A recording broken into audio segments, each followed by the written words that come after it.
Yeah, so a very warm evening to all of you. My name is Shraddha Chauhan and I'm part of business incubation team at Sign IT Bombay. Today in our big guidance session on product commercialization strategies, we have a leader and mentor from healthcare startup ecosystem, Mr. Parthasarathi Ponguri. So as you know that it is just 1 week now we are away from deadline of submitting the application for the biotechnology ignition grant, and you must have gone through all of the sections of the application, and one of the important section is on product commercialization plan that your proposal is addressing, and it is one of the prime criteria to have a good strength application. So briefly, I will first introduce the speaker, and the agenda of the session would be first he will run us through the key aspect of what to write and what to include in your application regarding the commercialization strategy. And then it would be followed by the interactive session with Dr. Pranita, and then the session would be open for the to address the questions from the audience. So briefly, Mr. Parthasarathi Ponguri, he is a sales and marketing professional with almost 40 years of experience in the pharmaceutical industry. Mainly his expertise is in the space of cardiology and diabetes. He is also a recipient of OPPI Award for Marketing Excellence. And after his tenure at Sanofi India, of long career of 37 years, from last couple of years, he is mentoring medtech startups of Sign. He actually guides startups in diverse domains like genomics, artificial intelligence, physical disability, and some of the startups have already successfully commercialized their innovation or about to enter to the market thanks to his guidance. So welcome all of you. Welcome Partha sir.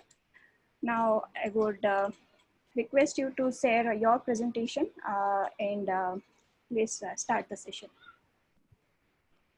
Thank you, Shraddha.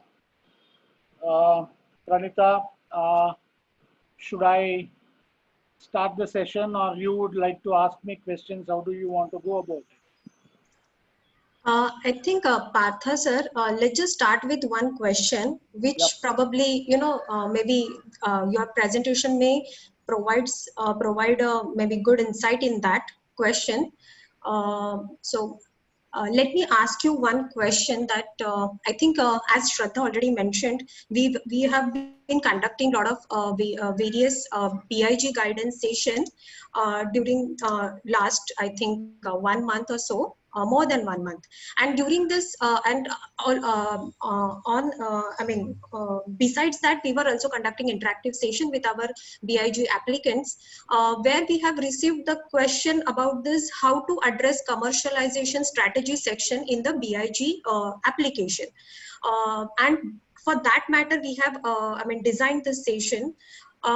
So one of the questions which we have encountered on various occasions is that from the this BIG applicant is, what are the key elements that need to be captured while preparing the product commercialization plan, or to put it in other words, maybe I can say what are the key ingredients for a good commercialization plan. So if you could, sir, start with this, probably this would help our participants, today's participants. Yeah, thank you, Dr. Pranita. And before I answer your question, I just want to flash a slide. And the slide says this, that I'm not going to share something which you are not already aware of. But memory is such that, sorry, are you able to see? Yeah, Partha, sir. Yeah? Can you make it full screen? 1 minute.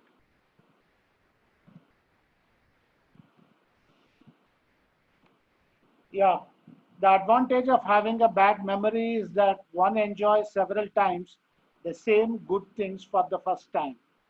I did not say it, Nisha said it. So what I'm going to cover today also, most of you must be knowing it or must have heard from other speakers. But all of us, including me, we all have a bad memory, and it is always nice to get refreshed. Now, Dr. Pranita, to answer your query, right, one needs to have answers to these simple 6 questions. As Rudyard Kipling said, I keep 6 honest serving men. Why, where, who, when, what, and how. If you are able to answer these 6 questions, and I think you can crack this big application as far as the commercialization part is concerned. Why are we entering the market? Where do we want to play? Who are the target customers? When are we entering the market, which means the timing? What makes us different? What is the differential or the value proposition? And how are we going to achieve the goal, the tactical plan? If we are going to have answers to these 6 questions, I think we can easily crack the entire thing. So let me, the first problem which anybody faces while preparing the marketing plan is that how do I arrive at a total market? How do I arrive at a target market? How many patients, how many customers, so on and so forth. In the pharma space, no, we typically, or in the medtech space, we typically follow something called a patient funnel. And this patient funnel typically starts with the total population, the prevalence and the incidence of the disease or the incidence of the disease, what are the diagnostic rates, what are the treatment rates, what are the choice of intervention, what is the duration of therapy or how long should that solution or innovation to be used, and what is the compliance. Once we are able to populate this field, then we get to arrive at the total number, not only of patients, of customers, and possible usages and the total market. This one slide is sufficient for you to arrive at the market data.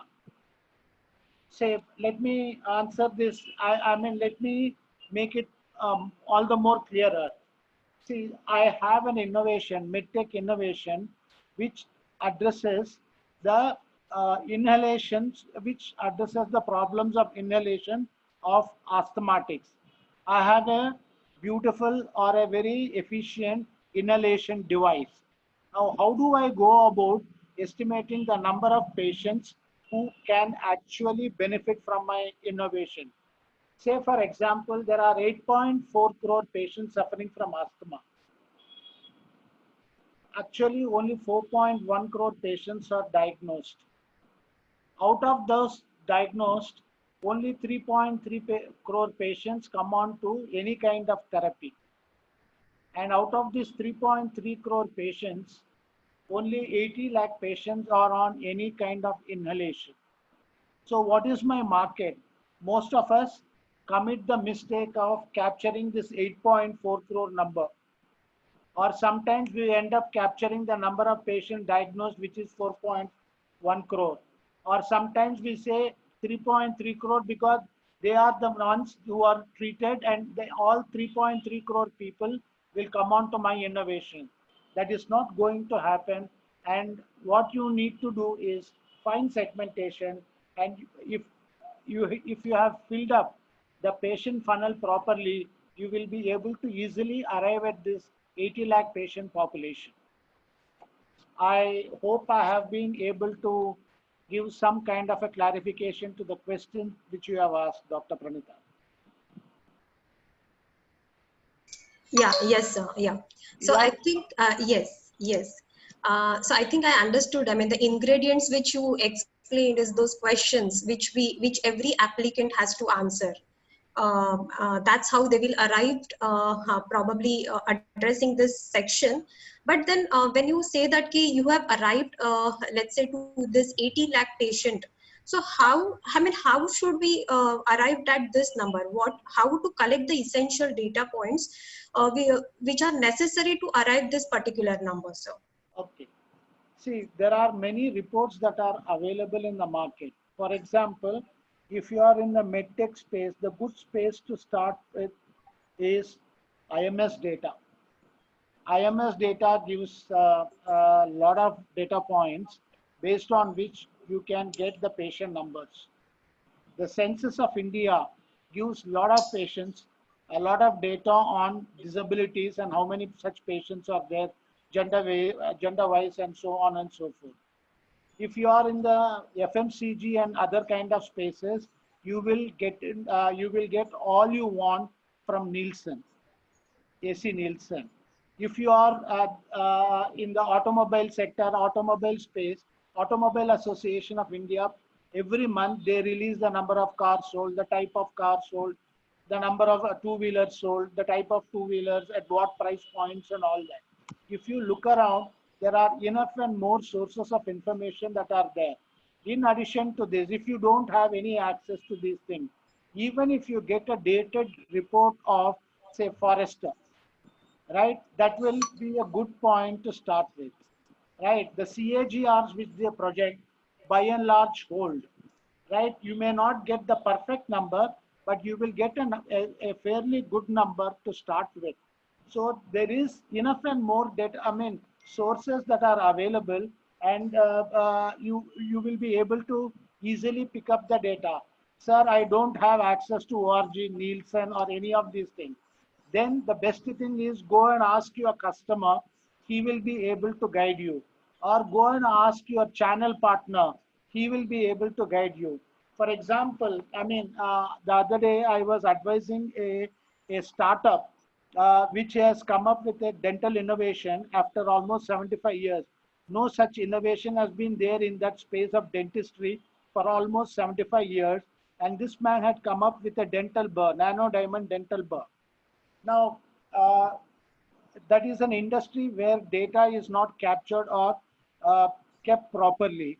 And there are lot many domestic generic players, and we don't have any kind of sales data.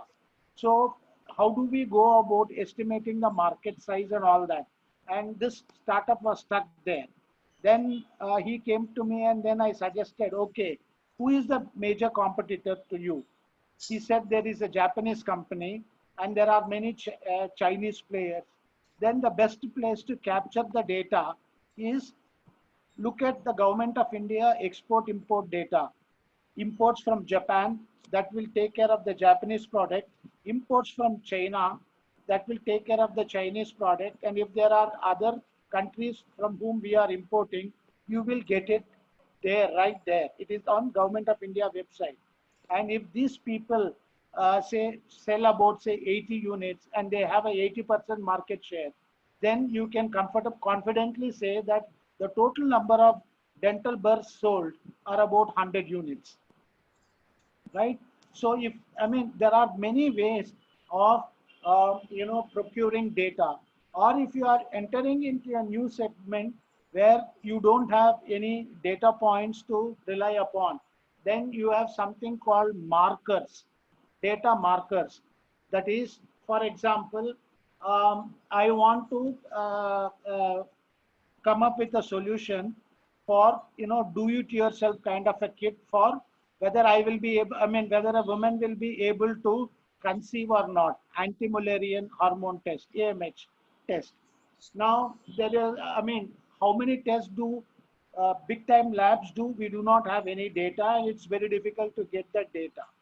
Now, if you were to look at the customer or the consumer or the person who is likely to use this kind of a test, then he or, I mean, she will be one who belongs to SEC AAA or SEC B and above.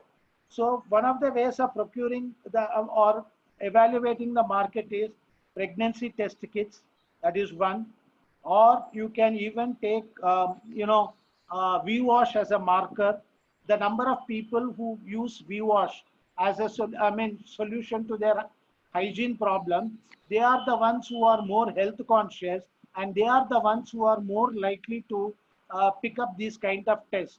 So the VWash sales numbers are available through Nielsen and IMS, and that can give you the number of people whom you can target.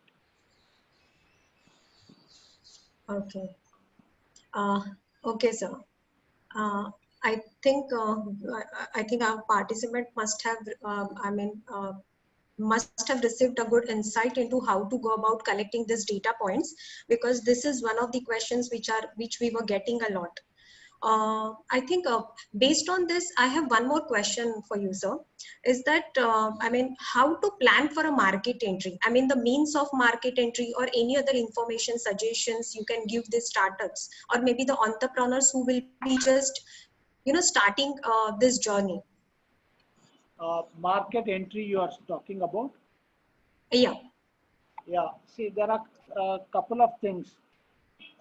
You can enter the market either alone, or you can collaborate with someone else and enter the market, or you can totally license out your product to someone else.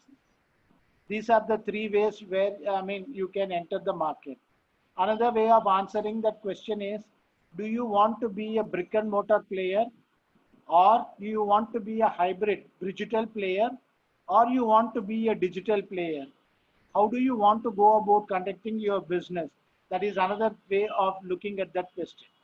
Right, but basically being a startup, it would always make eminent sense to have a collaboration. If you are starved of funds, the collaborator will bring in a lot more money, and he will also give you access to the market, right? And if you do not want to get into the nitty-gritties of everyday conduct of business, then you can pass on your license to some other big player. He will be able to do a better justice to your innovation. Okay. Okay. So I think there are a couple of more questions, but one of the information which these startups or innovators has to fill in the BIG application. I'm trying to address those questions here first.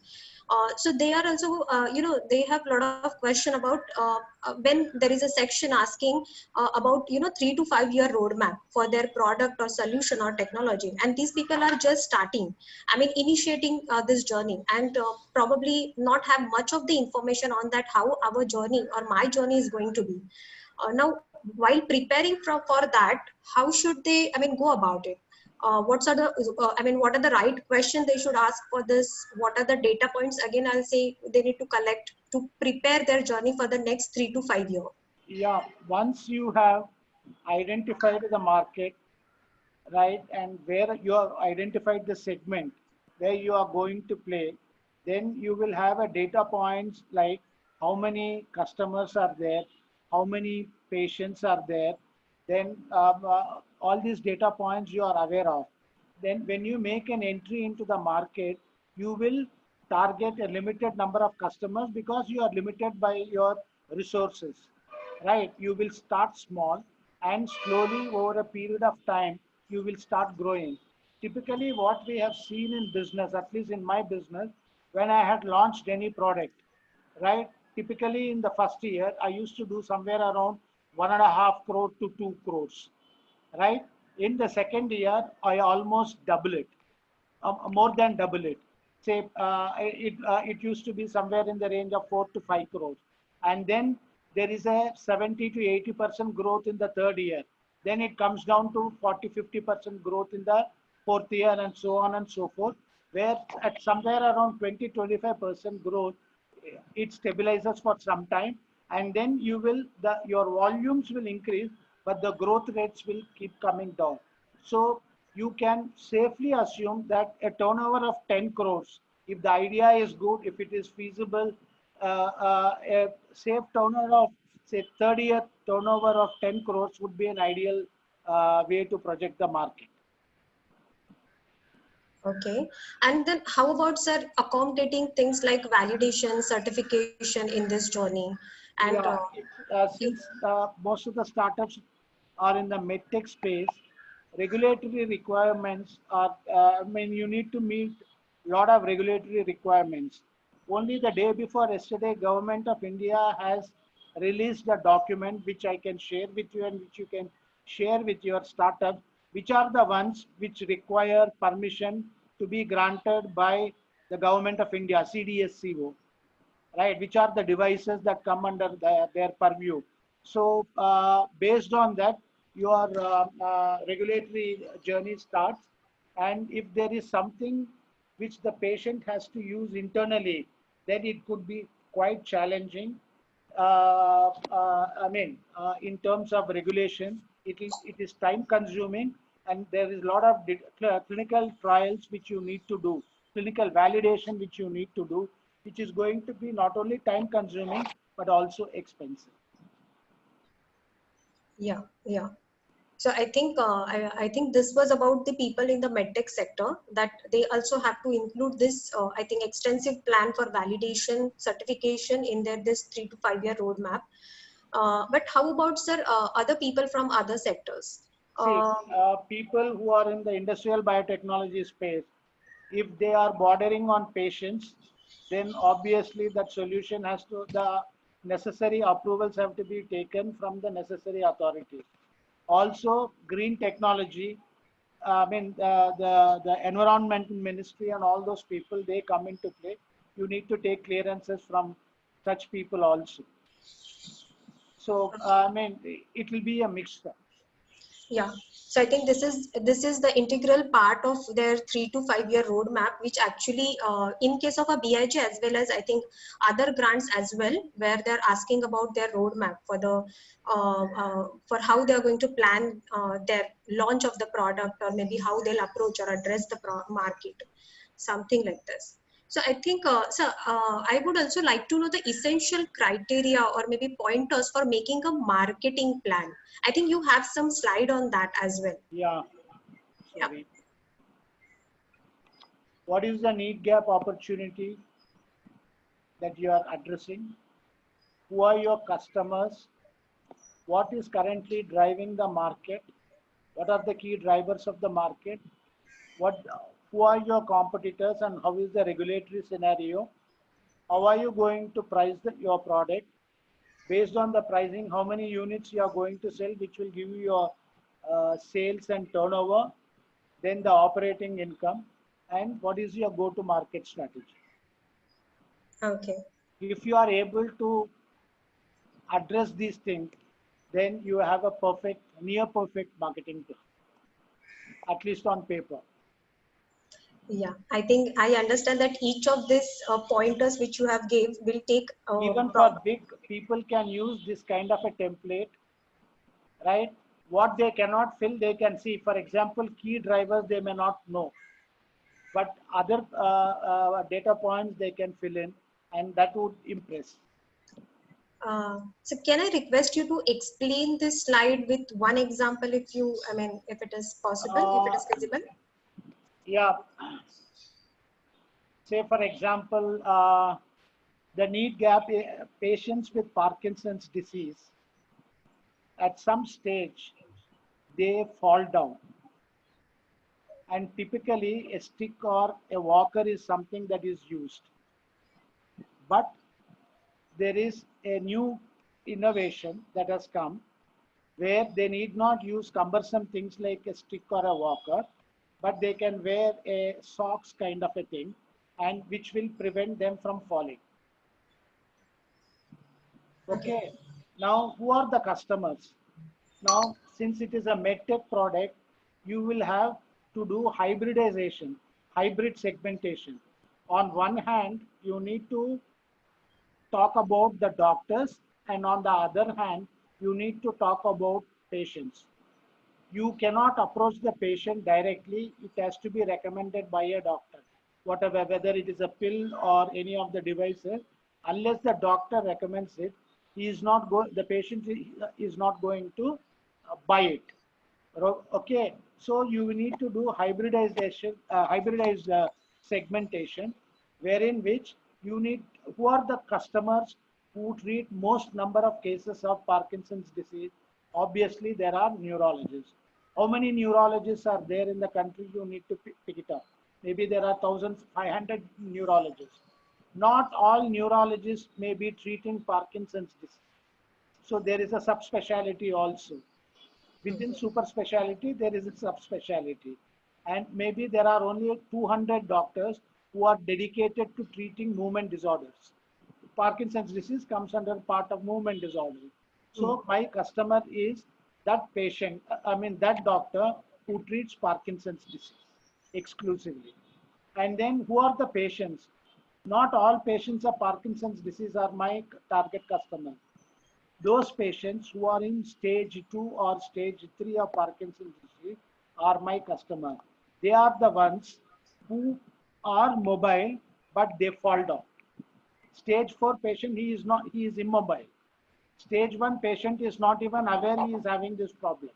It is only the stage 2 and stage 3 patients who need this kind of a device. So my patient segmentation will be stage 2 and stage 3. My doctor segmentation will be those doctors who are treating Parkinson's disease and not essentially all neurologists. Okay. Okay, the key drivers. Unlike in the past, the modern uncle or the aged person suffering from Parkinson's disease, he wants to be independent. He doesn't want to be dependent on anybody. He doesn't want to seek anyone's help. Right? So these and he wants to appear smart. So he doesn't want to carry a stick or a walker. So if this kind of devices are there, no, he is more than ready to accept it. So the lifestyle is something which will drive this kind of innovation. So I would choose a customer who appreciates this kind of lifestyle or who wants to lead this kind of lifestyle, and those are the ones that are driving. Then there is an increase, epidemiology is in your favor. That is, there is an increase in incidence and diagnosis of Parkinson's disease, because even in the hinterland you have lot many more facilities which can pick up these kind of cases. So these are some of the things that are driving the market. Are there competitors? Yes, your walker guy is a competitor, your stick guy is your competitor. There could be some other solutions that are there. Right. Now, the regulatory environment, yes, you need to get CDSCO approval, you need to do clinical trials, you need to do clinical validation, right? And lot many more things which you need to do, and that is the regulatory. You need to capture all these things. And all these things take time, and you need to capture those timelines. Now, how do you want to price it? You want it at a premium end, or you want it at a economical end?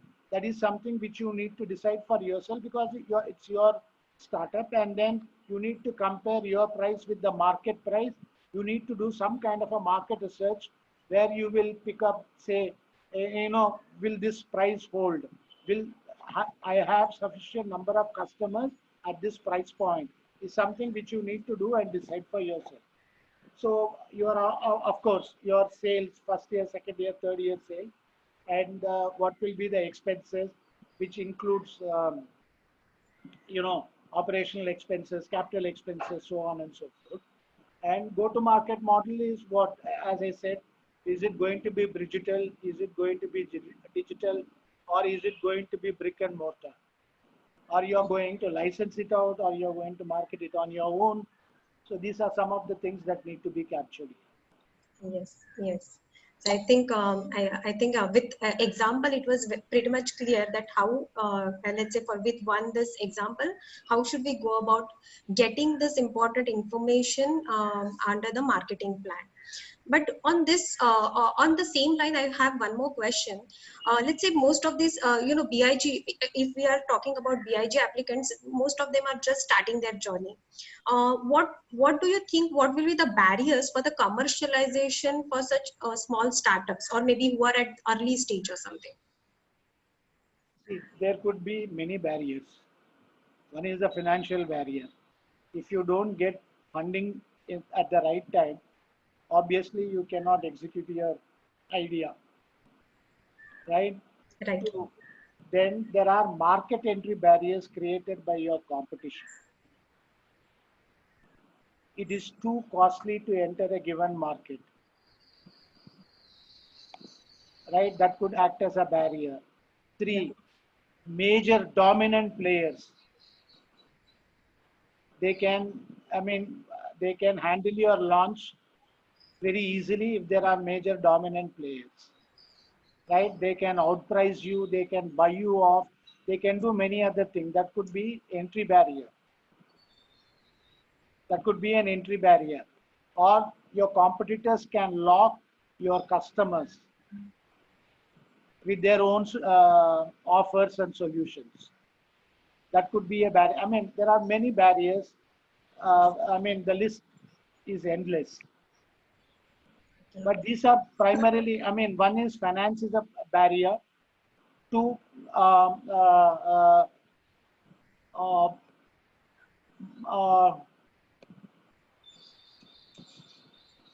market, poor understanding of the market sometimes can be a barrier. Volatile market conditions can be a barrier to entry because timing is also important when you want to enter that market. Okay. Yep. Yeah. I also would, I mean, when you were saying that, I just wanted to know one, maybe your opinion on the one of the barrier it could be for this startup, that most of the startups are idea driven, and very few are problem statement driven, or maybe they have identified the problem. So could it be a barrier? Yeah, if you are starting your entrepreneurship journey with an idea, but without solving a problem, but only with an idea, you are unlikely to succeed. If you are approaching the market with an idea which is solving a problem, serious problem of the market, then your chances of success are on the higher side. Yeah. See, I'll give you a classic example. One of the mentors of CSIR a couple of years back approached me, and he told me that there is a scientist who has uh, come up with a test for hormones which can be done at 10 rupees per test or something like that. Whereas traditionally hormonal tests cost about 1,500 rupees. Then I approached the endocrinologist, he called other people, the lab people and every other person, the key stakeholders, and then the scientist explained everything.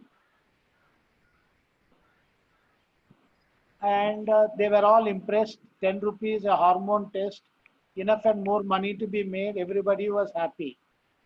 And as the meeting was coming to an end, the biochemistry professor asked, I mean, can you do this with existing machines? Can I use my existing machine to do this analysis? And the scientist said, no, you can't. You need to buy another machine. Now, what is the cost of that machine? 50 lakhs.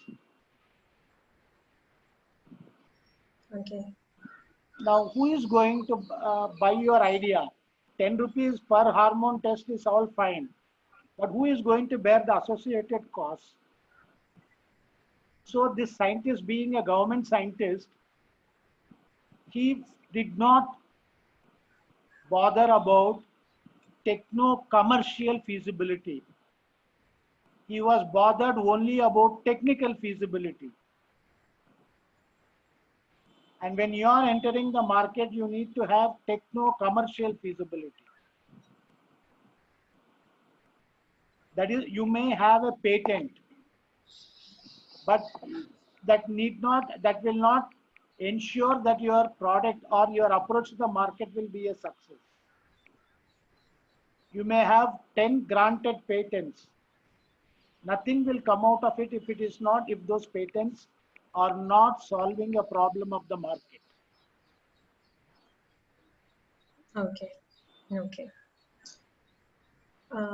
So I think Partha sir, what I have understood from this is not just the solution or the idea which we are coming up. The people are coming up with their startups something, but they also have to look in where this idea or solution can fit in, whether there has to be some changes needs to be made in order to fit in their solution, or it can fit in existing system.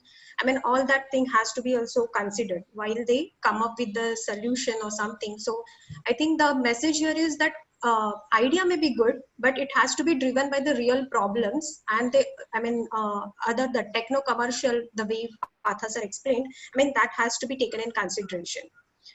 Partha sir, I have one question for you. Since we are talking about this, how to write the balance application,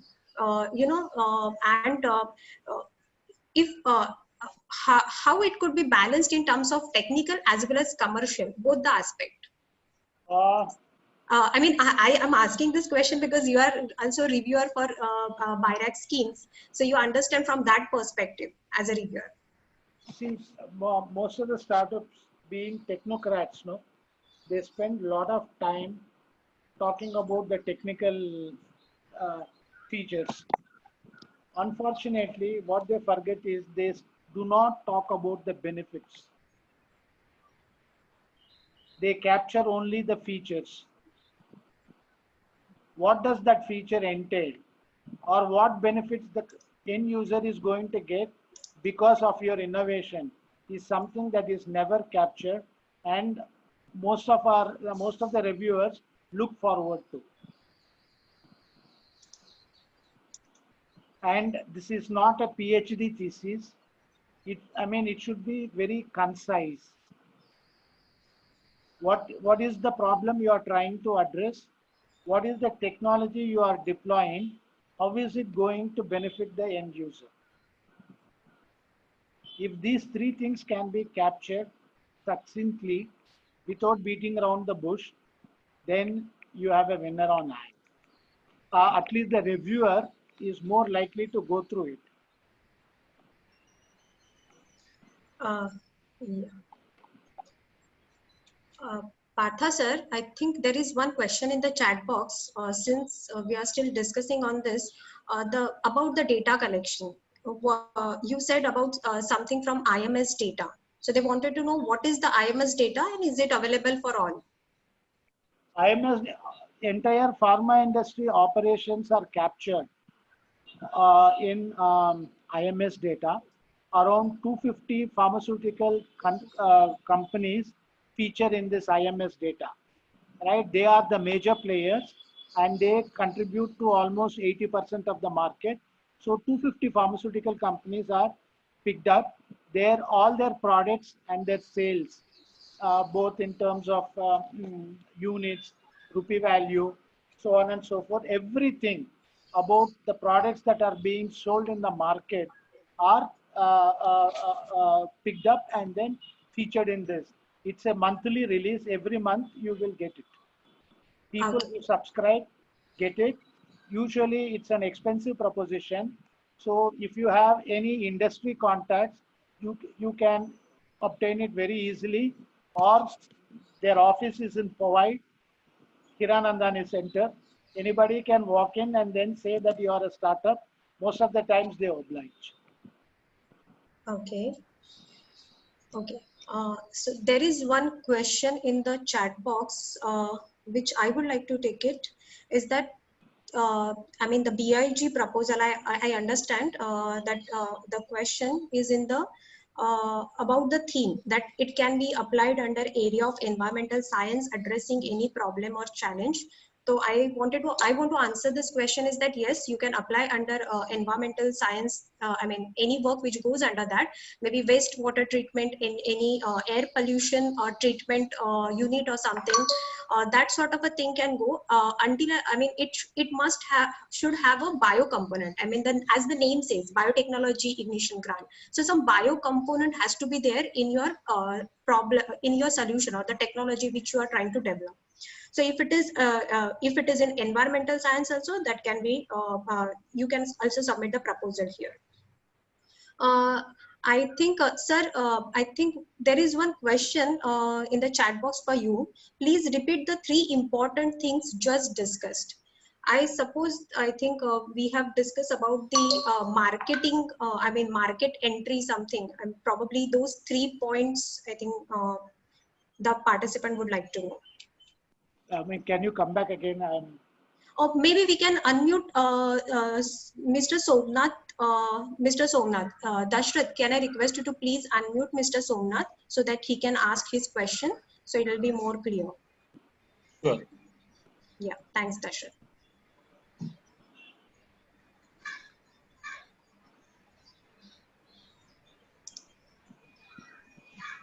Hello. Can I ask the question? Yeah, Yes. please go ahead. Yeah, Parthaswati sir, thanks for this very nice presentation. I'd just like to ask you to repeat the thing. Just before Pranati madam talked, you told there are 3 things which a reviewer looks into the proposal because it's not in PhD thesis. One of it you told that how the technology is benefiting. Actually, I missed another 2. So can you please repeat that? Pranita, I couldn't hear him properly. Can you repeat that question for me? Yes, sir. Sir, just before Pranati madam spoke, you told that there are the 3 most important things which a reviewer looks at the big application. So one of the thing you told, how the technology is going to benefit the common public. I said missed another 2 of the most important things, which look into the application. One is, what is the problem you are trying to solve? Yes, sir. Then the technical details, yes, and sir. the features of the your innovation. And the third one is how is it going to benefit the end user? Okay, sir. I get it, sir. So that is the problem, how it's going to benefit, and what is the technical feasibility of our product.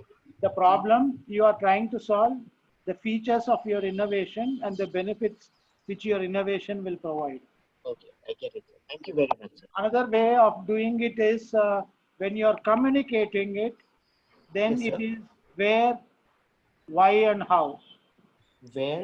Where, why, and how. Where to use your product, how to use your product, why to use your product, and how to use your product. Okay, get it, sir. Thank you very much, sir. Okay. So you can mute me now. Thank you. Yeah. So I also request other participant, if anybody have question, please raise your hand so we will unmute you so that you can ask your question. I think before that, I would like to ask you one more question, sir. So we have received a specific request or maybe question from the registered participant. What will be the pointers for the commercial strategy for nutraceutical? Besides whatever you have explained it to us, sir, besides anything for this particular field, would you like to give any suggestions? Nutraceutical is no different from any other marketing of any pharmaceutical product, unless they want to go OTX. You need to understand 3 terms. One is RX, which is prescription based. Then one is OTC, over the counter selling, which doesn't require a prescription. Then OTX, that is, it was earlier a prescribed drug. Now it is slowly becoming an OTC one. So if you are entering the OTX space, the strategy could be different. And if you are entering a prescription based, then the marketing of the nutraceutical would be different. So you need to first decide for yourself whether you want to be a RX brand or a OTX brand or a OTC brand. Okay. Okay. I think with that, I will take one question from the chat box. So it was from some UG student. So he's asking what are the relevant funds for me, because he is not eligible for the BIG. So I'll say there are a lot of DSTs program, Nidhi Prayas program, EIR program, maybe BIRAX Porsche program as well. These calls are they opened on they regularly open. Some of the calls are regularly open, some are maybe special calls. So for that, you need to keep on visiting our website, or maybe you can write to us and we will provide you more information on that. However, BIG is not a relevant grant for UG, because minimum educational qualification criteria is graduation. Sir, one question here is it acceptable if the solution is novel but not inventive? So since you are a reviewer, I think you'll be able to answer this question better. See, an application, and I think this is no, everybody who is at least 62 people will get benefited through this advice. There are a couple of parameters based on which each application is evaluated. One, the first one, unmet need. Two, how innovative this is. Three, what are the technical justifications for this? Four, is it technically viable? Five, is it, I mean, do they have a good team to pull off this idea? Six, is the marketing part. Is there sufficient market? Do they have marketing capabilities? I mean, those kind of questions. Or based on these things, each of the application is evaluated. Right. And innovativeness or unmet need carries, I think, about 15-20 marks. So if it is a Me Too product, on that count, you will pay. Okay, and you need to score at least 70% of 70% for you to qualify to the next round. Okay. Sorry, Pranita, here two Yeah. Yes. hand raises there. Yeah. Just Please. unmute. Yeah. Please unmute Veena first, and okay.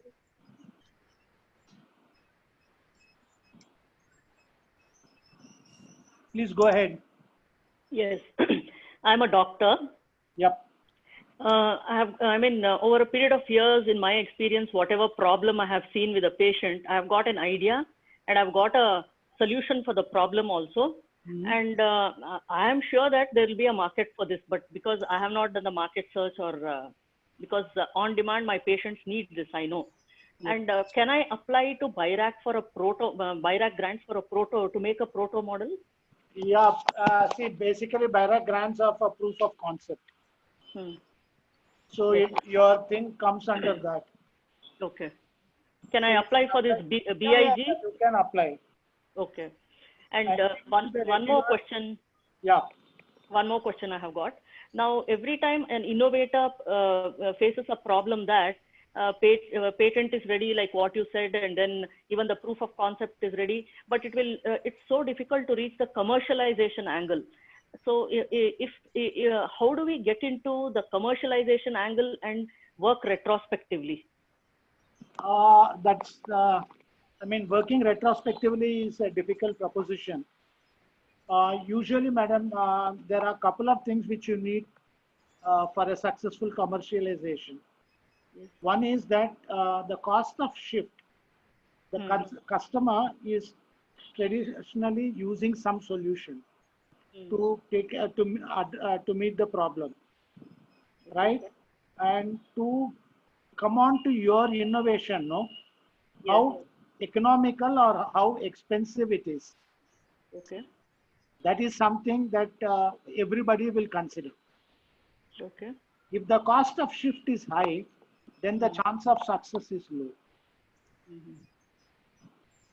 But if it's solving the problem to a large extent? Yeah, even if it is solving the problem to a large extent, then I will have to go in for niche marketing.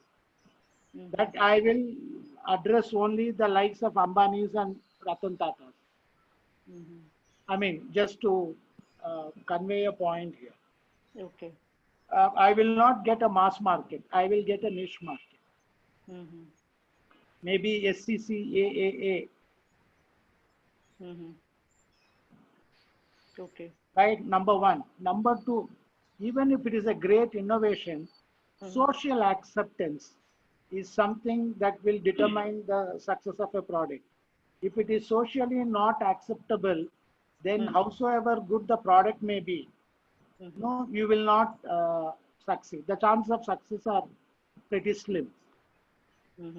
So all these factors need to be taken into consideration. Okay. See, anti-Mullerian hormone, I don't know your specialty. I'm a surgeon. You are a surgeon. Yes. Gynec surgeon? No, I'm a plastic surgeon. You are a plastic surgeon. So there are certain things, for example, anti-Mullerian hormones. Who is going to test? Even if the lady is very modern and educated, even if she wants to get the test done, there are others. Her spouse may not agree for it. Her in-laws may not agree for it. Her parents may come have some objections. All these things need to be taken into account. Yeah, many years back, you know, being a plastic surgeon, diabetics refuse to come on to insulin. And the fact that they are diabetics, in most of the cases, it is not even known. I'm talking about 10, 15 years back, madam, not today. Today, everybody comes to accept the disease. There have been instances where the wife was about to divorce the husband because of diagnosis of diabetes. And the in-laws, they had their own game to play, all because we had a patient service and the counselor went home to offer advice and do a demo. And all these things came out and it became a big problem. So the social circumstances also need to be taken into account. If your product impacts the social habits, then these things also play a major role. Okay. Okay, sir. Thank you. Cosmetic surgery has also evolved that way only, no? Yes, yes. Yep. Yes.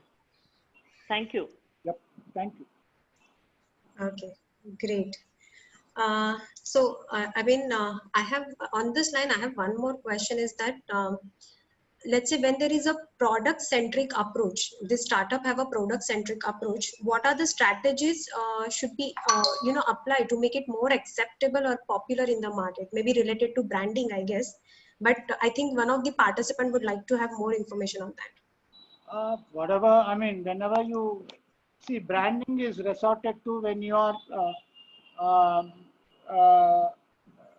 contesting in a highly contested space, where you try to bring out the differentials that way in terms of the brand and branding. Okay. Okay. So it is, I mean, you will not succeed if you take a product centric approach. You need to take a category centric approach. You have your chances of winning are on the higher side. I mean, these are highly technical. These can't be answered in few minutes. So if that person, the gentleman or the lady who has asked this question, if they want a detailed answer, they can communicate with me and then I can answer. Yeah, definitely. Definitely. So we'll let them know about this. There was one question we received from during registration. Is this grant is for product commercialization? Like, is it a part of 18 months program or after 18 months? So I think I'll take this question that this grant is for establishing your POC for your idea, proof of concept. So let's say if there is any proof of principle ready, some preliminary work with your idea, you can go and establish your proof of concept like before the prototype and all. You can also make a prototype if you are in between these stages. And some sort of a validation, very early validation is also possible. But it is not expected from you to commercialize your product, because that may not be possible in such a short span. Before that, there is a lot of other things like validation, certification process. So no, product commercialization is not expected within these 18 months. And one more question, it is for Sign. What does Sign IITB provide to Incubity post BIG?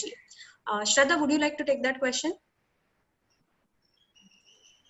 Yeah, hi. So this is related to BIG. I mean, people who have selected Sign as a BIG partner or incubator. Maybe I suppose after BIG who select us as the partner, incubator.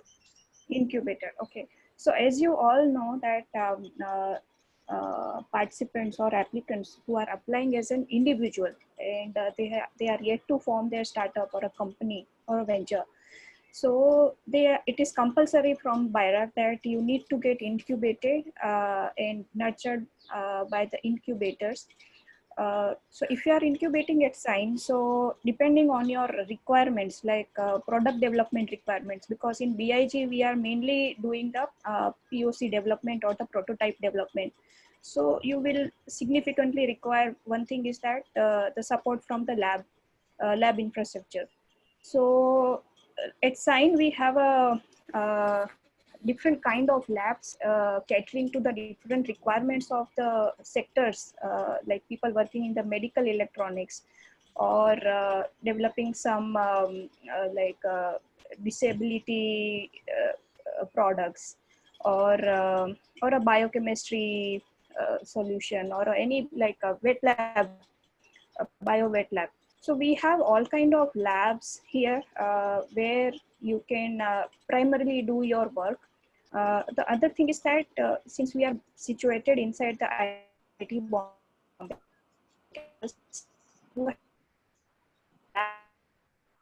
sophisticated other instrumental facilities of IIT Bombay. So, and the Sign Incubity companies also get an upper edge while accessing those facilities. That is one thing. The second thing is that the access to the experts and the mentors. We have in-house mentors, like business mentors as well as technical mentors. And it is so easy to sound your idea to anytime to our team and then get the right feedback. And then progress towards your product development. So this is all about when you approach Sign for the incubation, and I would like to wish all of you best of luck, and please complete your application as soon as possible, because it's just now 1 week we are away from the deadline. Yeah. I think what Shraddha said, all those we provide, but besides, I would like to add one more thing. I think in earlier session, if some of you have attended, we have a BIG recipient who also chose us as just a BIG partner. But we also conduct a business cohort or other mentoring sessions as well, where she has mentioned that she was, because she is from technical background, like many of you who have participated today. So that business cohort and all that very, that I think more than 2 weeks program really helped her to come out with a real commercial plan for her product. Okay, not just limited to BIG, but further down the line, 3 years or 5 years, how she would be planning for that. So that is one of the benefit when you come, you associate with us, or you choose us as a BIG partner or an incubator. All those sort of benefits are available along with that. I think before we close, I think we are about to, almost it's 5 o'clock, but before that, I'll just take 2 questions. And the one of the concern of the I think registered participant is about the data which they are providing in the application. So about the I think how to protect that data, because some of you people must be applying for IP, maybe some sort of a patent or any other intellectual property. So maybe you're worried about that, but here I would like to mention that this data is, I mean, the reviewers or the reviewers are the people who look into your data. They before they look into your data, they sign the confidentiality agreement as well as the conflict of interest. So all this data protection or the protection of your idea or something during the review process is well considered and well taken care of. So I think I wanted to address that concern, one of the concern here. And one question in the chat box, which is from Mansi.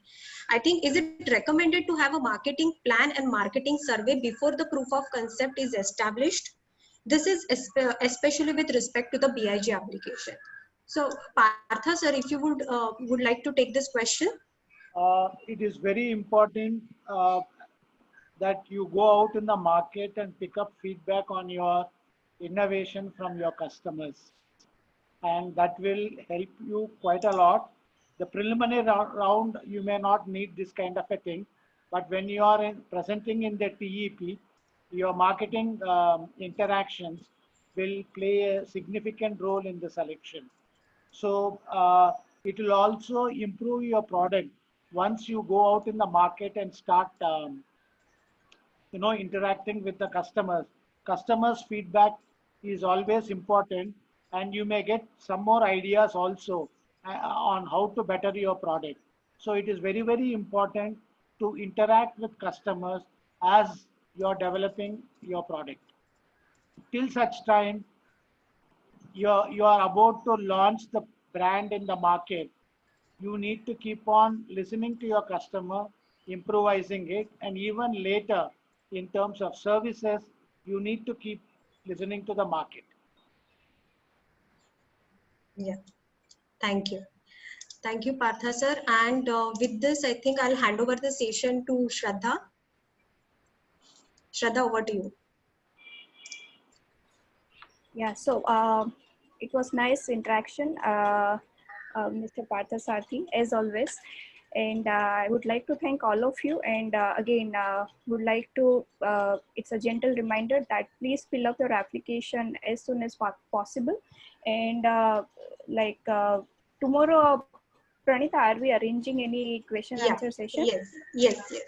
So I'm sure that now people would be participants, all of you would be in a phase where you want to have a lot of queries and want to get it addressed as soon as possible. So do attend the session tomorrow if you have any specific query between 4 to 5 p.m. Yeah. Thank you. I have posted the link in the chat box. So if you have not received I have sent the link to all the people, but who have not registered there, please use this link to attend tomorrow's session. Thank you. Thank you, Dr. Shraddha and Dr. Pranita. It was nice interacting with both of you.